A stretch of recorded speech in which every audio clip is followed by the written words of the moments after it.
Hello everyone, welcome to another session on Python for data science. So today we will be discussing on functions. So today we'll go into details like what are functions, why functions are used, different types of functions, different ways of creating functions. So first of all, we'll look at what are functions. Basically, what are functions? Basic functions are nothing but a group of statements which are designed to perform a specific task.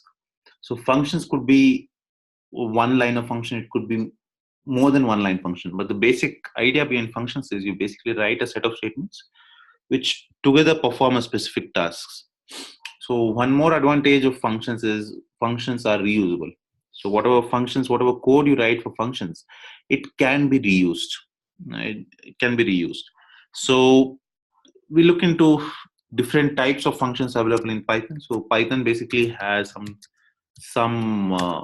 built-in functions. Then it has certain type of user-defined functions. Okay. So basically, what are built-in functions are nothing but functions which are already available in Python. So you need not import any library or you need not install any packages. It's already available in Python. What are user-defined functions are one, as the name suggests, it's defined by the user. So either you define it or it might have already been defined in another library, or maybe you'll be importing another script from where the function is defined. The basic idea is you're just so these functions are not available in Python, so it's not built in. So coming to common examples of built-in functions, print is one built-in function. So what is the basic idea of print is it just prints out the statement. Right? So when you just say hello world, so you just get the printed output. So there are other common built-in functions like type, which basically gives you the type of the object, whether the type is a string or number, or in general, it just give the type of the object. So next function which is commonly used is called as len. Len. Len basically gives you the length of the object. So if you're trying to find the length of a list, it gives you the length of the list, or if you're trying to figure out the length of a dictionary, this gives you output. Then you have other common functions like sum, subtract. So the basic idea behind all this is to just take the sum or take the subtract. So all of these are mostly simple in nature. So basically what we are interested now is we are interested mainly, right? We're mainly interested in how to write user-defined functions. So the basic reason of writing user-defined functions, right? So these functions, set of functions which are not already available in the Python library. So you basically need to write your own functions. So the common set of functions. So let's look at user-defined functions. Right. So the syntax how to write a user-defined function is you basically write a def keyword. So def keyword followed by you basically name the function. So here you're naming, say you're giving it a function name followed by parenthesis. So whatever values you put inside parenthesis are called as arguments. So you write your arguments followed by a semicolon. Then you basically do your whatever you're planning to do. After this, you basically return out. You basically write a return statement.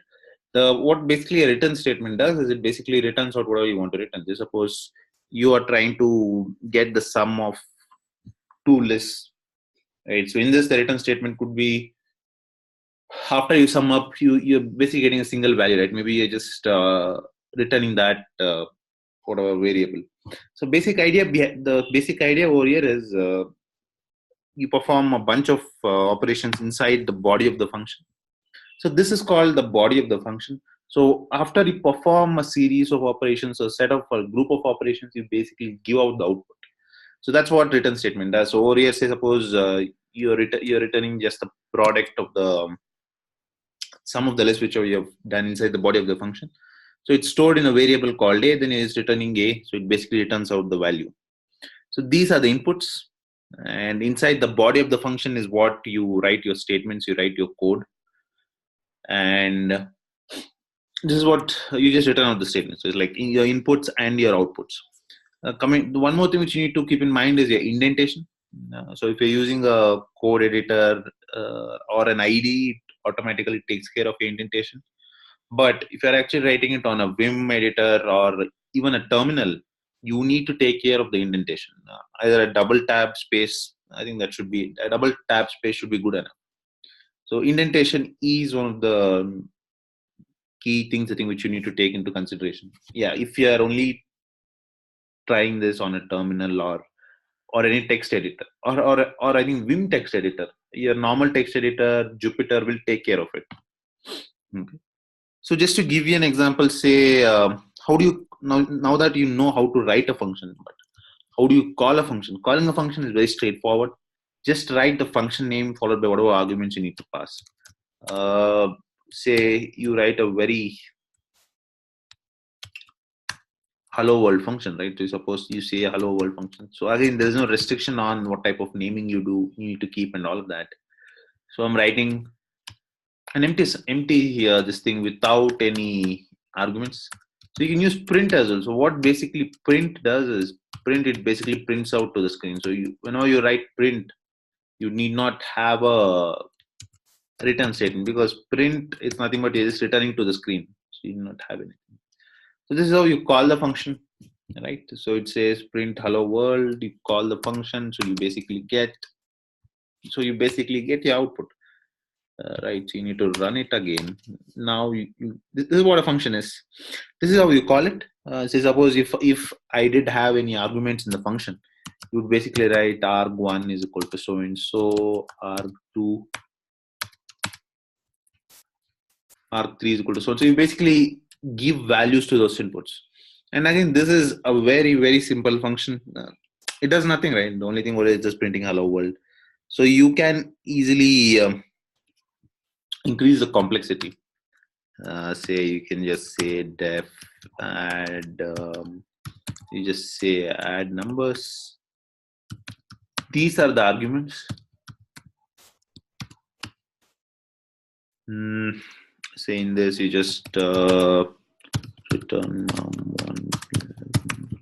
So you just basically add two numbers and return them.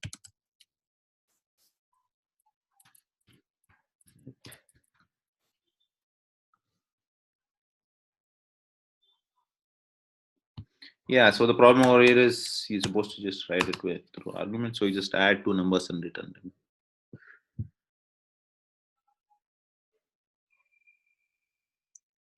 Right, so this is how you basically write your function. This is how basically you call your function.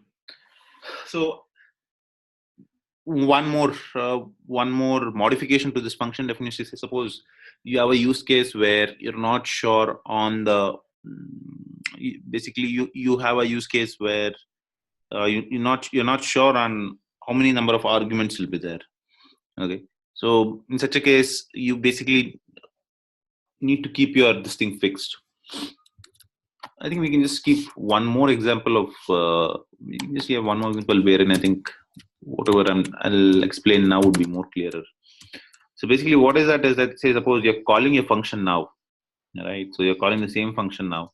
So whatever arguments you've given over there, right? So it should be you should give values to those arguments, or what would happen is it will immediately throw an error, right? So also all of these arguments are compulsory arguments, so you basically cannot miss it. You basically can give it any values. There's no restriction currently, at least in this particular function there's no restriction. So in this you're just giving add numbers 20, you get the output. So in case you miss out on giving any arguments, because these arguments are fixed arguments, compulsory arguments, you need to give it. So in such a case where you're not sure on how many number of arguments you get, right? So basically what you do in such cases is you basically use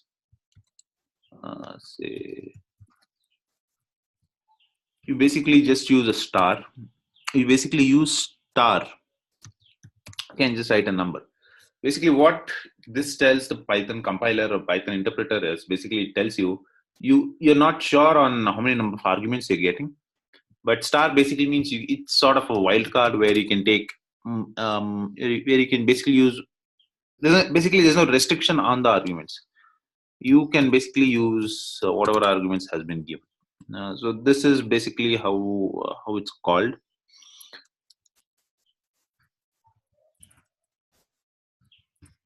So now whenever you see it, now we're just calling this. Say suppose you're calling over here. So you can basically call n number of arguments. This should be perfectly fine, because when we use a star, it basically sorts of puts in a loop. Okay, it puts in a loop and it adds everything up. Right. So you can basically, there's no limit on the number of arguments. So that's what star numbers, in general, star arcs. It is represented by, it's commonly called as star arcs. The other one, which is again commonly used, is something which is called as double star cave arcs. So what basically this thing does is, this one basically sort of return a dictionary. What this one will give you is, will give you the key as well as the particular value. That's what this thing does. Just to give you an example, say you have, it will give you sort of the key and the value, this thing, not only the value as in the above case, it will give you the key and the value. So in here I just do double star. So again, there's no restriction it being only arcs or double star k arcs. It could actually be any sort of this thing, sort of any sort of variable. Now say I just call this. So I basically return this. Now I just say basically call this pose arcs. Say I write. So this is my key and my value. So I basically have a name 2. Then I basically write world. So what does it do? So when you just print it out, right? Okay, obviously the function is not defined. So when you just print it out, you just get it in the form of a dictionary. That's what the output will give you. So star arcs is sort of a list, or only the values type of this thing. So whenever you use double star k arcs, it basically sort of tells you the key and the value as well. So one more thing, it's like, say, suppose you're given these thing numbers, right? You're basically labeled each argument as num1, num2, or sort of like that. What star numbers basically tells you is, it will give out each value to those numbers sequentially. Okay. Functions is itself a very detailed topic. So basically, what is the aim of this session is basically to help you understand what functions are. That's one. So see, you can have a 10,000 line function, 1,000 line function. Basically, there's no limit on the number of lines in a function. But the basic idea of function is, it basically tries to accomplish a complex thing, or tries to accomplish. In general, it need not be complex, but it tries to accomplish. It tries to accomplish a simple thing itself. Next, one more type of function is something which are called as lambda functions. So what basically lambda functions are, they are nothing but one-line functions. So these are mostly used a lot in functional programming. So functional programming basically are map, reduce, filter statements. These functions are actually widely used in those cases. They're also widely used as keys for functions like sorted and those types of functions. They're basically used as keys as well. So there is nothing complex. There's nothing complex in lambda functions. So what basically lambda functions are, the input and the output and the body of the function is basically in a single line. Where is it helpful is, say, suppose you're just writing small functions, right? You need not carry that heavy syntax. You can just directly enter the name. So in this particular case, you're just writing a function called print name. So in print name, you're just stating lambda. So whatever value you get, you're just printing it out. That's all. So the syntax basically is, you write your lambda keyword, then you write your parameters colon, and basically what is your function trying to accomplish. Right. So this is my print name. So suppose I give it. So again, you call it like any other normal function. Right. So there's no restriction on that. You just call it like any other normal functions. We just say print hello world. Okay, so print name is not defined, so you just say print hello world. You basically get the print hello world. So lambda widely used in suppose you want to give keys to any function. So I think it's commonly used in sorted. So in sorted, suppose say you want to give keys, which basically tells the sorted function that you only need to sort out only these keys or these values corresponding to these keys. Then you can basically use your lambda functions, right? So basically this one describes, so basically this video describes what are the built-in functions, what are the available built-in functions, what are functions, how to define user-defined functions. Then you have lambda functions, how to call them, how to access them. Next, we'll look at a couple of very useful built-in Python functions. The first common one is something which is called as enumerate. So enumerate, you'll actually be using it a lot. What is the basic idea of enumerate is basically it will give you an index as well. Basically, it tell you at what index this thing is being printed, or the index of the particular iterable. So just to give you an example, say suppose I basically have a list, right? So basically I have a list of, say it's again a very simple list. I basically have a list for I enumerate.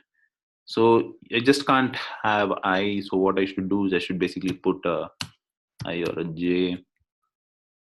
After I put I or j, I just print it out. So as you can see, it's the first one is the index. I is the index value. The second column is basically the value in the iterable. What basically is an iteration is something over which you can iterate over. Right? So you can basically iterate over every element of the list, right? So that is an iteration.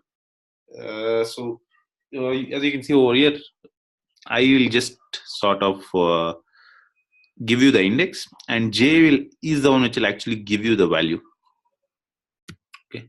Another very useful built-in functions, which is something which is called as